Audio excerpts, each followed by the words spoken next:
Um, Good evening, everyone. Good seeing all of you here this evening. Again, let me remind you of our upcoming lectureship, October the 10th through the 13th. Of course, Friends Day is next Sunday morning, so don't forget to invite your friends, your neighbors, your relatives to come and be here. Let me encourage you to encourage your brothers and sisters that are members of this congregation to make an extra effort to attend, and then please wear your name tag. It's super important that you do that so that our visitors might be able to recognize who we are and be able to say our names and so forth. So on Sunday evenings, I've been sharing with you, when we don't have other pressing matters, I've been sharing with you some of the high points of the trip that I made back to Israel back in May. This evening, we're going to be going to Galilee. Actually, 2 weeks ago, we were in Galilee, and we talked about Chorazin, and we talked about Bethsaida and Caesarea Philippi. I think I spent some time talking about Dan or Laish and some of the things that were there, how there was a culture war going on there between God and idols and so forth, and how Dan was where actually Jeroboam caused the children of Israel to sin. And that continued on in the northern kingdom from that day on. This evening we're going to go to Galilee, where Jesus' ministry began in full swing. Now, I know that he begins in Nazareth, and he goes to the synagogue at Nazareth and so forth, but it says that he didn't do many miracles there, only one actually, but he passes on from that area of Nazareth, and he moves down into Galilee, a central region of the land there.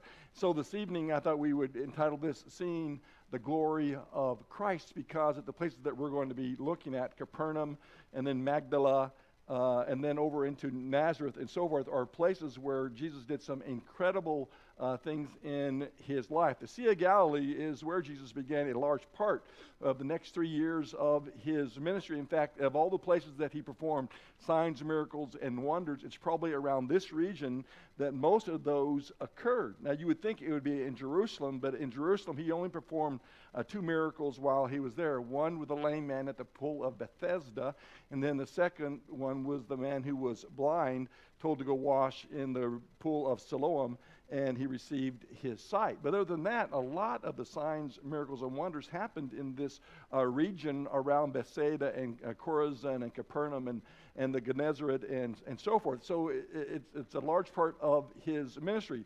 One of the most famous bodies in all the world is, of course, the Sea of Galilee. You can almost go on any part of the planet and not have heard of the Sea of Galilee. It provides the majority of fresh water for the land of Israel. They're doing some things to change that, but right now it has most of the water for Israel. It is where Jesus came to teach, to perform miracles, to enjoy the surroundings of just the lushness of the land itself. It was a refreshing place to be. It's here that he would choose the 12 men that would be his apostles, and of course would lose Judas, but that would be the beginning of those men who would turn the world upside down in real kinds of ways. And so what happened in Galilee would have an impact on countless millions of people since that time. A lot of it took place right here in this beautiful land.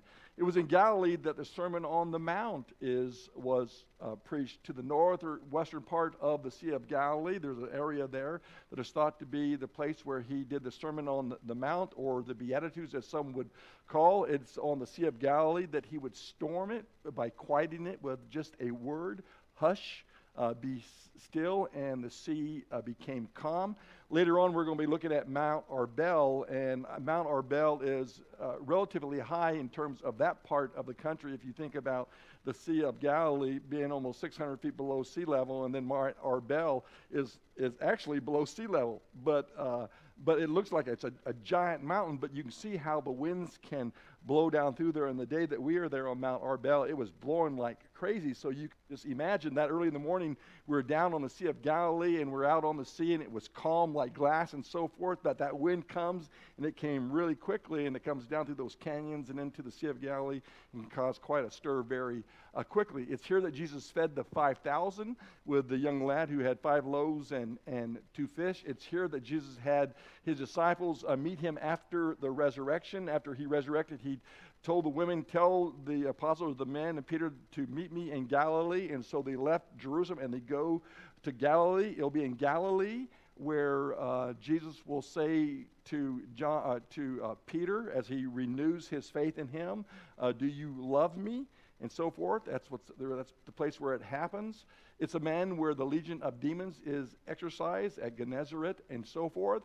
And of course, most of the recorded miracles during these 3-year ministry is right here in this section of the country. While I was there, I had a chance to ride on a boat that was somewhat of a replica of what a fishing boat looked like. I have slides of an original fishing boat that they actually did find, but I only have so much time to do this. And so, but here is kind of a replica of what one of those boats looked like, only in a much larger scale, so you can get lots of tourists on the thing. I think Darla, she rode on this boat, or one quite like it. You would think of the Sea of Galilee as being a place of fishing, but it's also a place of recreation. And so there are a lot of people who are out parasailing, and they are selling on surf sailing and a lot of things like that. At one area, there was a dock that we walked out onto as we got onto this boat, and off to the right were people who were bathing and so forth. And I couldn't take a picture of that because I get fired for showing half-naked women and so forth. But I mean, it's a recreational kind of area, and so it's pretty incredible. It's a place of solitude.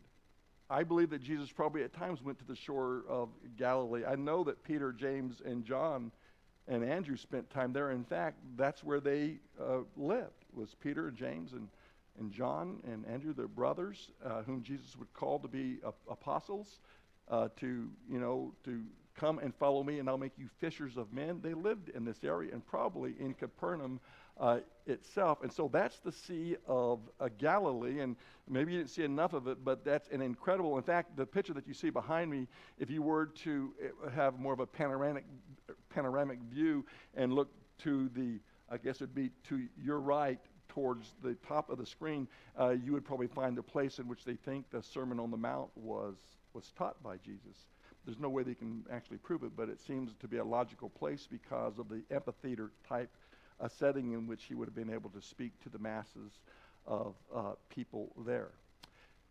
After going to the Sea of Galilee and spent just a little bit of time there, and we went to Bethsaida, and we went to Chorazin and to Dan. We went up and places like that. The next day we went to Capernaum. Capernaum is a fishing village, and what may surprise you is that it's a place where it was a center of Jesus' activities.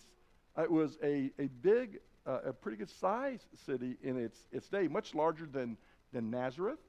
So it was a large city in and of itself. If you look at the picture that is behind me, that's probably a rendition of how the city may have looked in its day before it became ancient and the time and history began to take it apart. And at the very center of it, you'll notice that there is, of course, the synagogue area right here. And you'll notice that there is a number of port places in order for people, men who were fishing, because, like I said, it was a large fishing city. The picture behind me is the ruins.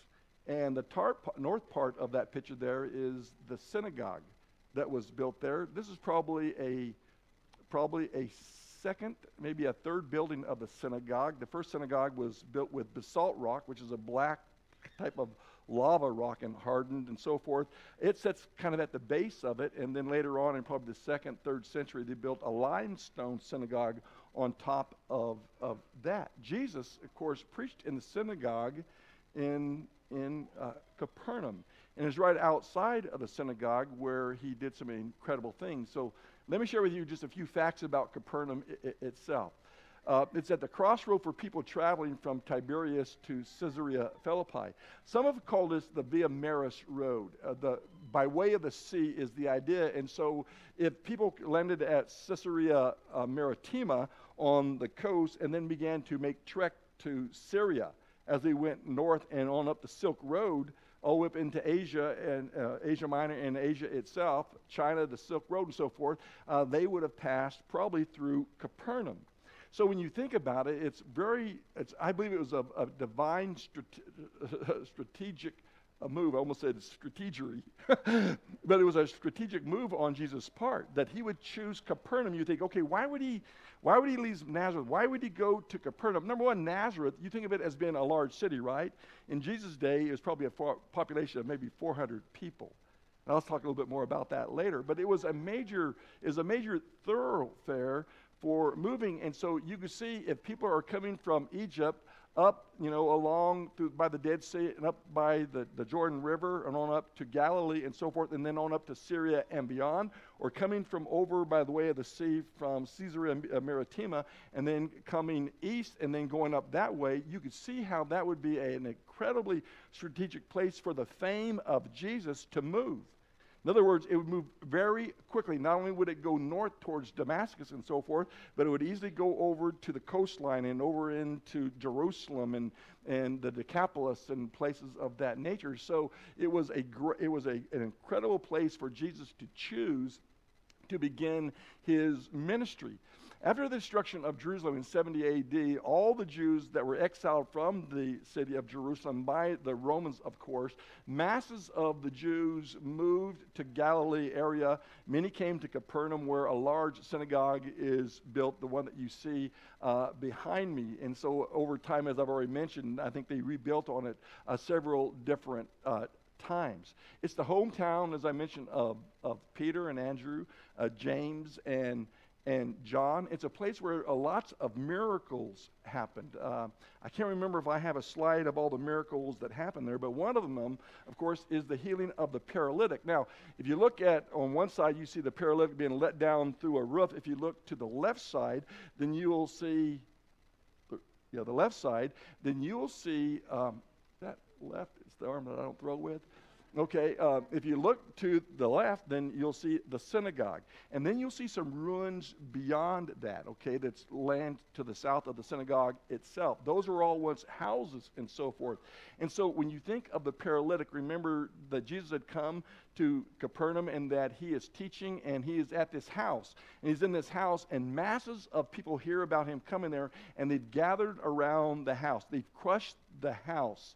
And it's so crushed that you remember these four friends, they have a paralytic friend that they want to be helped. Let's just read it. Look at Mark, the first chapter. Mark, the first chapter, or the second chapter, sorry. Mark, the second chapter, and just listen to the narrative as Mark pens this. And when he had come back to Capernaum, several days afterwards, it was heard that he was at home.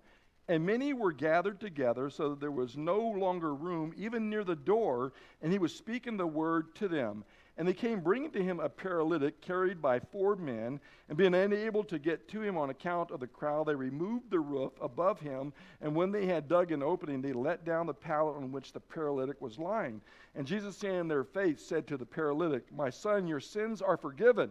But there were some of the scribes sitting there and reasoning in their hearts, "Why does this man speak that way? He is blaspheming. For who can forgive sins but God alone?"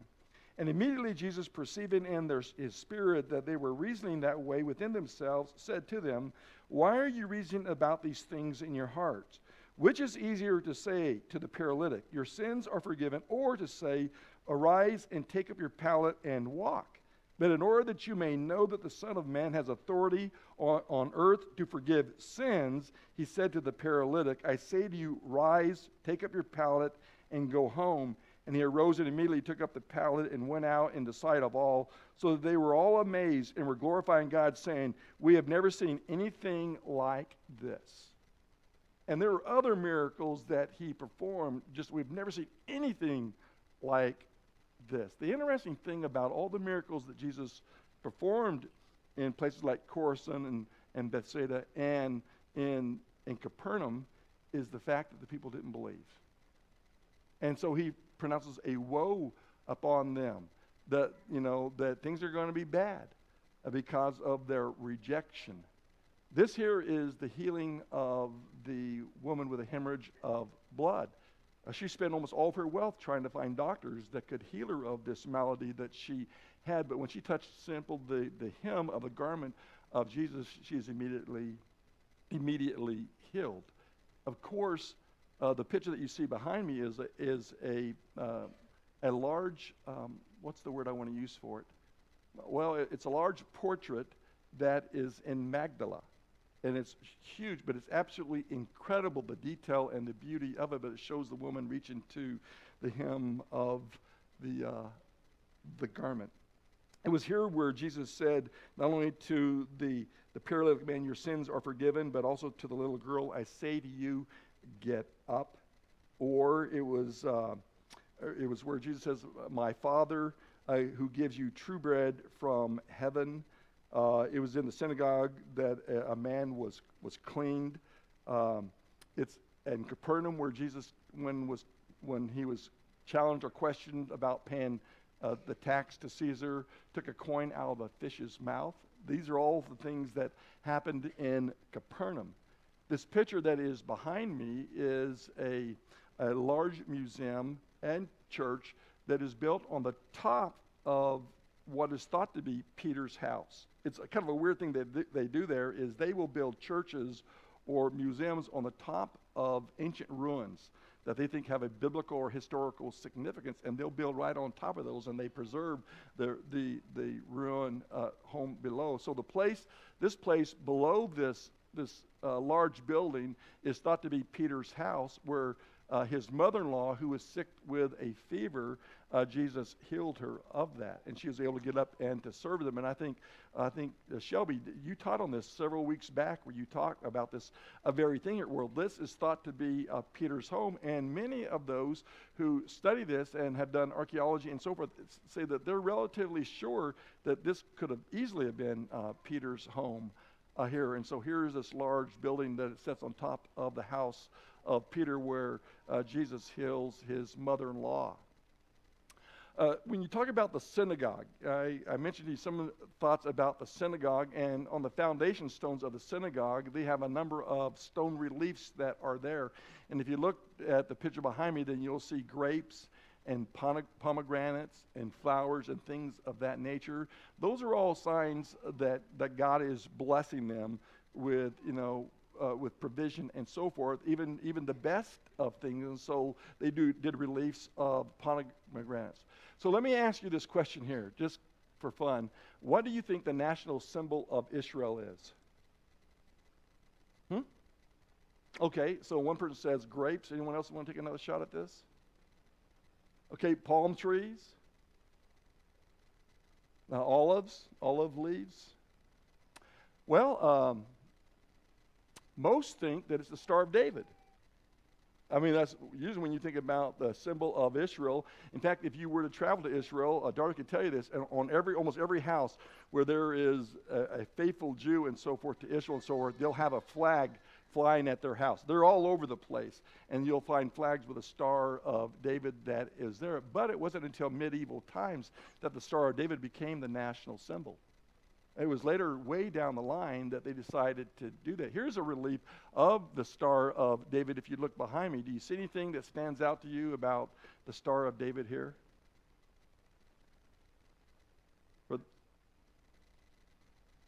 Yeah, one of them is a 5-point star, and then one of them is what? 1, 2, 3, 4, 5, 6-point star.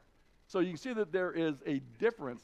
And if this is if this is the second building of the temple as a relief, then you can see that the Star of David, even back in that day, that they didn't completely agree on how many points should be on the Star of David. Actually, the national symbol of Israel is the menorah, the 7-branch candlestick. Anyone know what the 7 branches represent? Okay, what's that?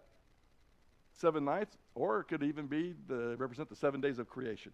And so there are 7 nights or 7 days of creation in which God created the world and so forth. And so when you think about the menorah and so forth, you think, well, it's just a menorah. It's got 7 candlesticks, big deal. Well, no, it had symbolic meaning. There's something to everything that was said there. Well, we left Capernaum, where Jesus did an incredible lot of things, and we went to Magdala. Magdala actually is a very recent find. And what's interesting about Magdala, the way they found Magdala was these guys decided they're going to build a hotel resort on the Sea of Galilee. They had some rich dudes, and they decided they were going to do this, and so they began to dig the foundation for the hotel. They started even having the thing built and so forth, and all of a sudden somebody hit a rock or hit a piece of stone with a shovel or whatever it was, and when that happens in Israel, everything stops. You know, they send out the authorities that have to do with archaeology and things of that nature, and they put that hotel on hold. You guys are done building on this thing. We're going to look to see what is there. And they uncovered a whole city. And what they found out about Magdala is that Magdala was a larger city than Capernaum. I mean, you think of Capernaum as being a big city, but Magdala actually was a larger neighbor of Capernaum, and was a fishing village as well, and was a place where Mary Magdalene came from. So if someone ever asks you, where did Mary Magdalene came, he says, well, she came from Magdala. You know, and so here is a picture of the find itself. One of the things that was incredible about Magdala is the only place in Israel where they found the perfect synagogue built to the dimension. A first century synagogue built to the exact dimension. Now there's replicas of the synagogue in Nazareth that some people put together and so forth, which is incredible. But this is a first century synagogue, which tells us what about Jesus? He spoke there. I mean, you can say he spoke in Capernaum, but if you do, then you're standing on like 6 feet of granite underneath you. But at that place there, if you stand there at that place on that ground level, you stood where Jesus stood, because Jesus went to all the synagogues. You remember when he left Nazareth and he came to Galilee, it says that he went to all the synagogues teaching.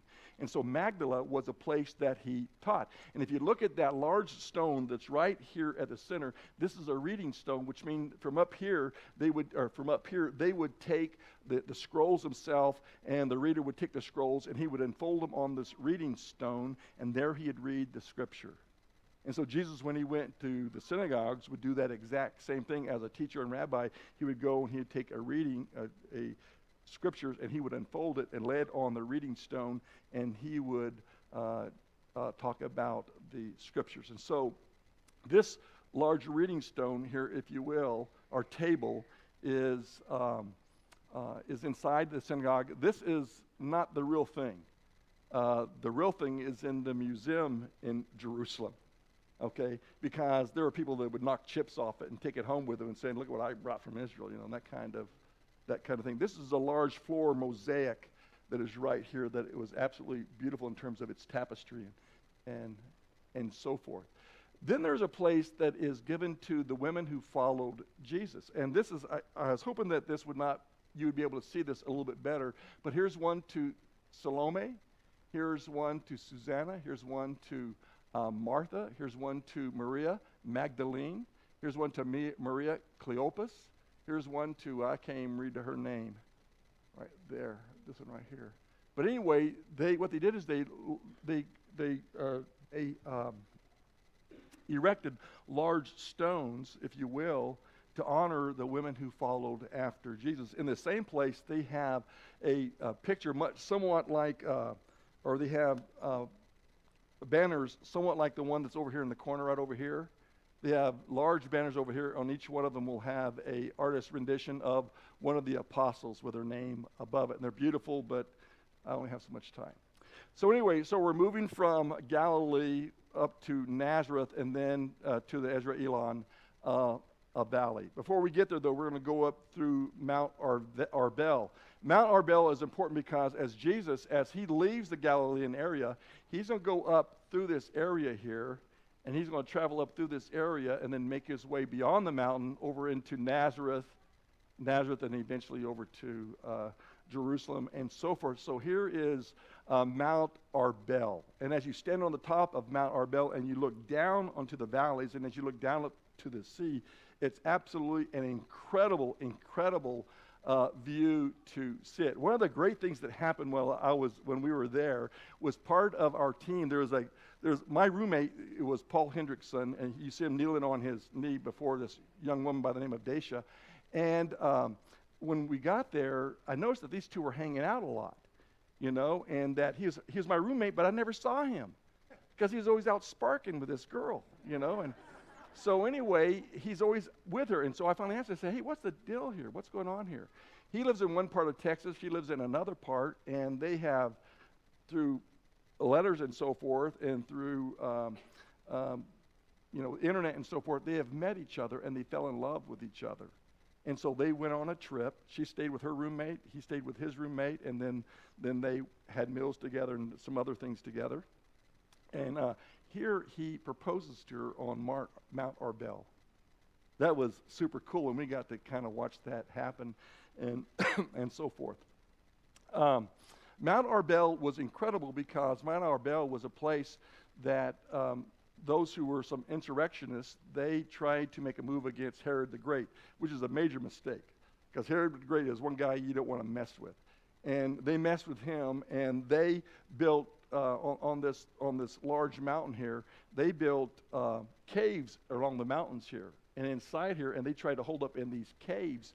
And Herod the Great sent the army after him, and they would just throw grappling hooks over the side into those caves and drag people out.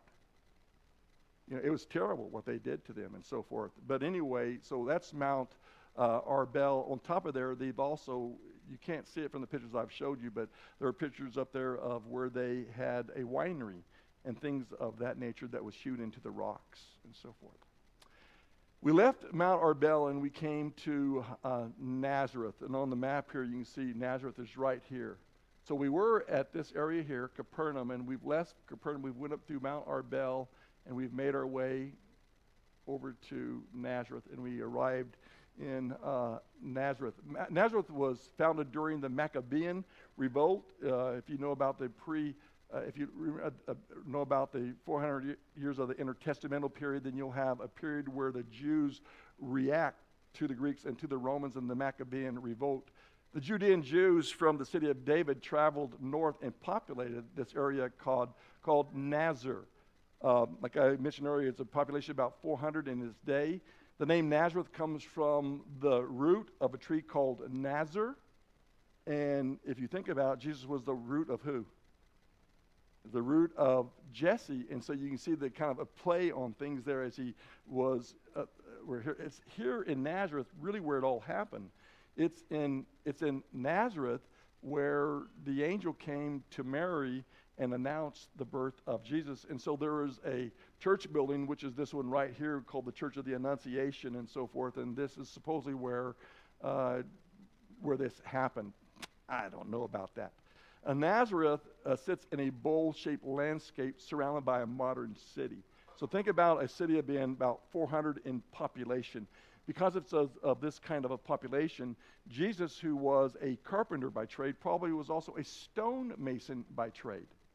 Because he probably couldn't support himself just by carpentry, and so probably he worked in stone, he probably worked in wood and so forth, and so he went out beyond Nazareth to cities that surrounded there and would sell a lot of their wares or the things that they had worked on or people had come to him and had worked on. This is a picture from my room looking down into the bowl of Nazareth. And you can see how it is deeply populated. Nazareth is the largest city in the northern district of Israel. It's known as the Arab capital of Israel. In 2017, its population was 76,551. The inhabitants are predominantly Arab citizens of Israel, of whom 69% are Muslim and 30.9% are Christian. You're talking about Armenians, you're talking about Catholics, and then you have the churches of Christ that are there, but they're in the way in the minority in terms of the Muslim population. When it says that they are Arab citizens of Israel, it means they're Israelites, but they're Arabs, but they're not allowed to vote. They're not allowed to serve in the army. They're not allowed to serve on the police force. Only Israeli Jews are able to do that. So you can see some of the conflict that happens because of those things.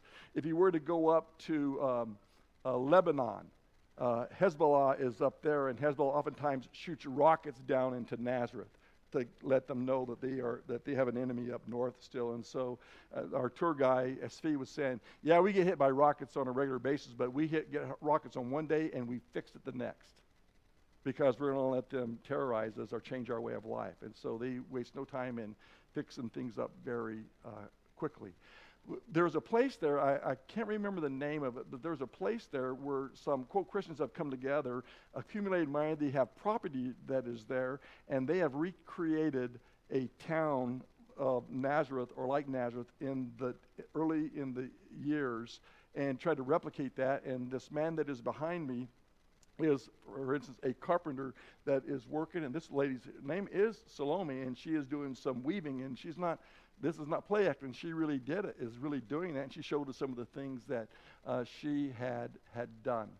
So Nazareth was the home of Joseph and Mary, where the angel announced the virgin birth. It's here that Jesus grew up in his infancy to manhood, and it's here that he began his public ministry in the synagogue, at which the people were so offended that they sought to kill him and cast him off a precipice where the city was built. And they did so because you're blaspheming. You've made a claim that is absolutely wrong to do. Twice he was expelled from the borders. He finally retired from the city. Here he did not many works at all because of their unbelief, and takes his residence up in Capernaum. In this city that I was telling you about that they have replicated a synagogue. And it's the only one in Israel in terms of exact dimensions, but you can kind of get an idea of the beauty of this. I wish I could remember to tell you this young man's name here. Maybe in weeks to come I'll be able to. I know I just can't remember it. But he is the son of the preacher that is in Nazareth, and he graduated at Freed-Hardeman University, and he spent about 16 years in America getting his master's degree, and now he's learning to become a tour guide, which means you got to go to school for 3 years to learn the biz, and then he becomes a tour guide and so forth. While he's there, though, he works at this place here, and he does tours, and he does an incredible job at that work there. This is the church in Nazareth. There's a little sign that they have outside that says, "This is not a historic site." But it's the church of Christ that is there, and where we worshiped on that Sunday morning. And there were 50 of us, and that was a huge crowd. He goes, we haven't had this kind of, and they were just amazed at the singing. They absolutely loved the singing. Glenn Colley, he did the singing. This is a songbook that's in Hebrew as well as in English, as well as Hebrew PowerPoint. Remember I said to you that because Jesus read the scriptures and said, today the scripture has been fulfilled, that I am the Christ, I'm the Messiah. They yelled blasphemy, and they wanted his life because of it. And so it says they took him to a precipice where they were going to cast him off the precipice. This supposedly is the place where this was supposed to have happened. I don't know if that's so or not. It seems to be a long way out of Nazareth to go throw a guy off a cliff. But a precipice, they say, can sometimes be no more than 6 feet in height and so forth. So was this the precipice? I don't know. Maybe it was. But what was interesting about the precipice, and remember they went to do that, but Jesus said that he walked through their midst and no one touched him because it was not his time. Remember it said that? I mean, you're having a crowd of people that are going to throw him off, and they weren't able to do so because, divinely speaking, it was not the time to do so. This place here oversees the Ezra-Elon Valley, and that's where we'll go next week, Lord willing. And I'll tell you some things about the Ezra-Elon Valley as we go back to the Old Testament, because there's some incredible, incredible things that happen in this valley that you, I think, will find it interesting to know about. So what we've done this evening is we've seen the glory of Christ in terms of where he'd been, the major part of his ministry, and the miracles, the signs, the wonders, and his teachings that they saw. What was sad, I think the sad part of the Galilean ministry, the sad part, well, there's a really happy part, but there's a sad part. And the sad part is places like Chorazin and Bethsaida and Capernaum. After all he did, the incredible miracles that he performed there, they refused to believe. because they couldn't see his glory. I don't know how they missed it, but somehow they did. Maybe you've seen the glory of Christ tonight. Maybe you've been searching and looking and you have found that one.